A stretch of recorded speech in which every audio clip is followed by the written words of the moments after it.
जनसुराज अपने आप को कितना मजबूत देखती है? जनसुराज बिहार में त्रिकोणात्मक संघर्ष देखता है।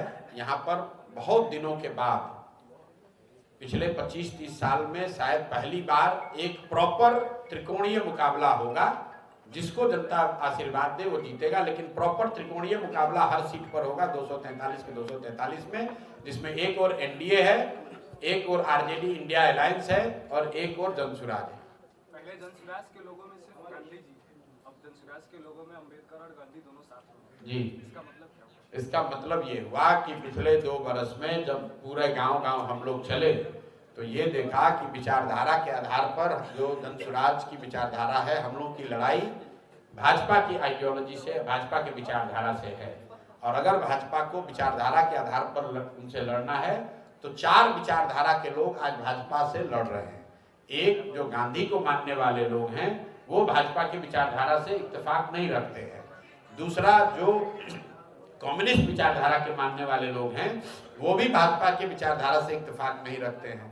तीसरा जो अम्बेडकराइट्स हैं, बाबा साहब को मानने वाले लोग हैं, वो लोग भी भाजपा की विचारधारा से सहमत नहीं हैं।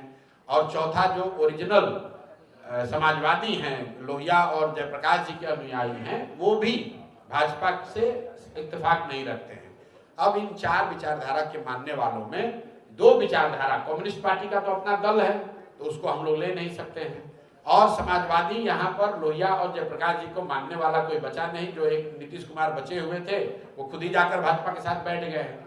इसलिए जो 2 बच गए, उन दोनों विचारधारा के जो आइकन हैं, जो सबसे बड़े प्रणेता हैं गांधी और बाबा साहब, उन दोनों को साथ में लाकर ये सीधा प्रयास किया जा रहा है कि एक ऐसा दल, एक ऐसी व्यवस्था खड़ी की जाए जो भाजपा से जमीन पर भी और विचारधारा के आधार पर भी मुकाबला कर सके।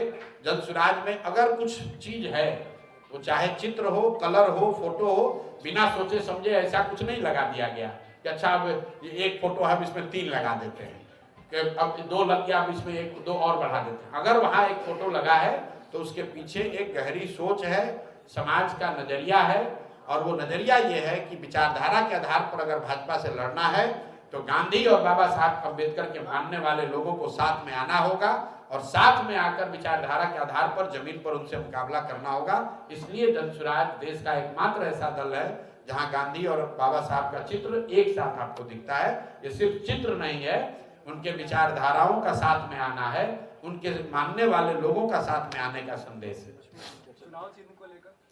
चुनाव चिन्ह को लेकर जो संवैधानिक व्यवस्था है कि नए दल को चुनाव चिन्ह चुनाव के 6 महीना पहले मिलता है, तो हम लोग को वो चिन्ह मई में मिलना चाहिए।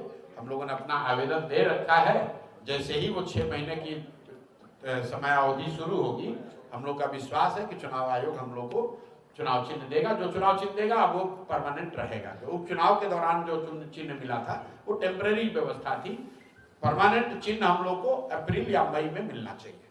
अगर चुनाव के बाद ऐसी संभावना होगी गठबंधन की सरकार बनेगी तो आप किसके साथ गठबंधन करना चाहेंगे? भाई, इस बात का जवाब मैं कई बार दे चुका हूँ। 2025 में जनसुराज 243 सीट पर चुनाव लड़ेगा, और 2029 में भी हम लोग 243 पर ही लड़ेंगे।